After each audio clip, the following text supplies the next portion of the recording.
Le faux fils du pays, histoire vraie, tirée de faits réels. Le faux fils du pays, où es-tu allé? Malgré les efforts de ses parents, le faux fils du pays s'enfonçait dans des choix destructeurs, tel un oiseau pris au piège. Ses frères tentaient de lui ouvrir les yeux, mais il restait sourd, s'entourant d'amis perdus, et s'engageait dans une vie de vol et d'école buissonnière. Cette histoire se passe dans la belle et envoûtante ville de Libreville. Un jeune garçon surnommé le faux fils du pays. Ce petit être grandissait dans les rues animées, où chaque coin cachait une promesse et chaque visage une histoire. Bien que ses parents, pleins d'amour et de dévouement, s'efforçaient de l'élever dans le respect et l'honnêteté, le jeune garçon préférait vagabonder sur des chemins obscurs, attiré par les sirènes de la malhonnêteté.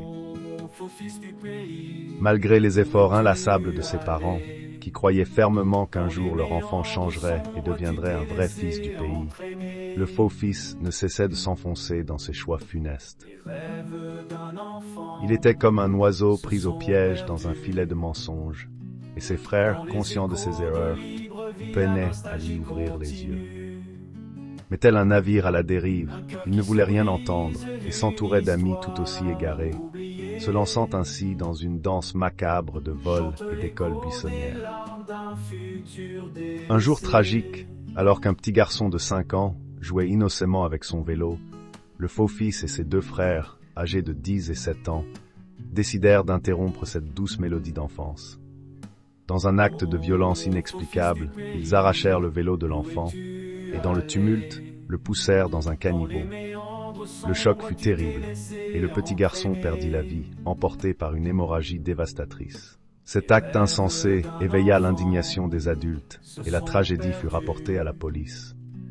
Les parents du faux fils se trouvèrent alors face à un dossier judiciaire, contraints de dédommager la famille de la victime, et l'insécurité s'installa dans leur foyer. Après avoir passé 25 longues années en Europe, où il s'adonna au plaisir de la vie nocturne et aux frivolités, le faux fils du pays revint à Libreville, tel un roi déchu, avec des projets politiques qui séduisirent les cœurs désireux de changement.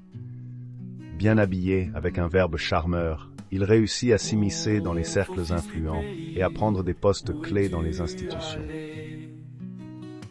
Mais derrière ce masque de respectabilité se cachait un voleur aux intentions pernicieuses qui siphonnait les caisses de l'État pour satisfaire ses caprices et ceux de sa cour. Les années passèrent et le faux fils, entouré d'un club d'amis aux aspirations similaires, continua de saper les fondations de la nation. Les projets de construction d'infrastructures scolaires et sanitaires se heurtaient à des obstacles insurmontables, et le pays se retrouva plongé dans le désespoir, tandis que le faux fils était célébré comme un héros par les célébrités du pays. En réalité, il n'était qu'un voleur de longue date, un architecte du chaos. Le faux fils du pays s'intéressait également aux femmes d'autrui, influençant ses adeptes dans cette pratique immorale de briseur de foyer. Certains de ses enfants, nés de rencontres fugaces, se retrouvaient sous d'autres foyers, cachés sous de fausses identités, car leur mère avait succombé au charme du faux fils, moyennant quelques récompenses. Le faux fils, comme un agent du faux pays, ne désirait rien d'autre que de tout garder pour lui, entraînant le pays dans un obscur dédale de corruption et de désespoir. Cependant, comme dans tout conte de fées, le destin avait son propre plan. Un jour, un véritable fils du pays, un ancien collègue du faux fils, émergea des ombres. Fort de ses connaissances sur les machinations de son prédécesseur, il réussit à le démasquer, lui et ses complices. Le faux fils et ses acolytes furent arrêtés et condamnés à la peine de mort pour trahison, leur pendaison sur la place publique devenant un symbole de justice et d'espoir pour le peuple.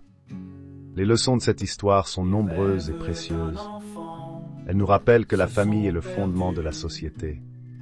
Les parents doivent veiller avec attention sur leurs enfants, car les graines de la malhonnêteté, si elles ne sont pas déracinées tôt, peuvent donner naissance à de véritables faux fils du pays. L'éducation et l'amour doivent être les armes de choix pour combattre les ténèbres. Il est crucial d'être vigilant et de prendre conscience des influences qui entourent nos enfants. Tout parent sérieux devrait surveiller attentivement les fréquentations de ses enfants et s'assurer qu'ils évoluent dans un environnement sain. Comme le dit un proverbe japonais, 90% de la personnalité d'un enfant se forme avant l'âge de 7 ans. Il est temps que les véritables fils du pays reprennent le contrôle de leur nation et que chaque cœur ardent se lève contre l'injustice. Que le courage et la détermination guident chacun de nos pas vers un avenir meilleur, où la lumière de la vérité brillera toujours plus fort que les ombres de la tromperie. Ensemble, nous vaincrons et bâtirons une Afrique radieuse, libre des chaînes de la corruption. Thanks for watching. This video was produced by Studio Heaven, copyright 2025. Story writing, Hugo Kamba.